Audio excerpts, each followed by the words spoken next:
ನಟ ರಾಮ್ಕುಮಾರ್ ಅಂತಂದರೆ ಕನ್ನಡ ಚಿತ್ರರಂಗದ ಖ್ಯಾತ ಹಿರಿಯ ನಾಯಕ ಅಂತ ಇವ್ರನ್ನ ಹೇಳಲಾಗುತ್ತೆ. ಇಂಥ ಅದ್ಭುತವಾದಂಥ ಕಲಾವಿದ ಕನ್ನಡದ ಖ್ಯಾತ ನಾಯಕರಾದಂಥ ರಾಮ್ಕುಮಾರ್ ಅವರು. ಇನ್ನು ರಾಮ್ಕುಮಾರ್ ಅವರು ಗೆಜ್ಜೆನಾದ, ಆಂಟಿ ಪ್ರೀತ್ಸ್, ಚಾಮುಂಡಿ ಈಗ ಒಳ್ಳೆ ಸಿನಿಮಾಗಳನ್ನು ಒಂದು ಕಾಲದಲ್ಲಿ ಕೊಟ್ಟಂಥವ್ರು. 80-90ರ ದಶಕದಲ್ಲಿ ಸಿಕ್ಕಾಪಟ್ಟೆ ಬೇಡಿಕೆ ಇದ್ದಂಥ ಅದ್ಭುತವಾದಂಥ ಕಲಾವಿದ ಅಂತಲೇ ಹೇಳ್ಬೋದು.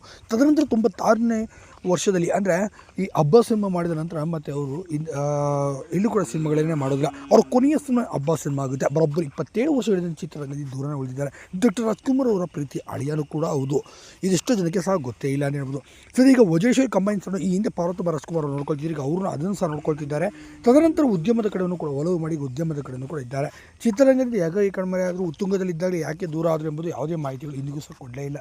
ಅವ್ರು ಎಲ್ಲೂ ಕೂಡ ನೀವು ಗಮನಿಸಿರ್ಬೋದು, ಇಂಟರ್ವ್ಯೂಗಳನ್ನು ಕೂಡ ಸಹ ಕೊಟ್ಟಿಲ್ಲ ಅಂತ ಹೇಳ್ಬೋದು. ರಾಮ್ಕುಮಾರ್ ಅವರು ಅವರ ಚಿತ್ರರಂಗದ ಬಗ್ಗೆ ಎಲ್ಲೂ ಸಹ ಅವ್ರು ಮಾತಾಡಲೂ ಇಲ್ಲ. ಅವ್ರು ನಡೆದ ಒಂದು ಹಾದಿ ಬಗ್ಗೆಯೂ ಸಹ ಎಲ್ಲೂ ಕೂಡ ಹೇಳ್ಕೊಳ್ಳಿಲ್ಲ. ಒಟ್ಟಾರೆ ಚಿತ್ರರಂಗದಿಂದ ಹ್ಯಾಂಡ್ಸಮ್ ಹೀರೋ ಅಂತಲೇ ಕರೆಸ್ಕೊಳ್ಪಡ್ತಿದ್ದಂಥ ಅದ್ಭುತವಾದಂಥ ಕಲಾವಿದ, ಸೆಂಟಿಮೆಂಟ್ ಮತ್ತು ಲವ್ ಸ್ಟೋರಿ ಹೀರೋಗಳ ನಾಯಕ ಏಕಾಏಕಿ ಕಣ್ಮರೆಯಾಗಿ ಹೋದರು. ಹೀಗಾಗಿ ಚಿತ್ರರಂಗದಿಂದ ಇನ್ನಿಲ್ಲವಾದರೂ ನಮ್ಮ ನಟ ರಾಮ್ಕುಮಾರ್ ಅವರು ಅಂತಲೇ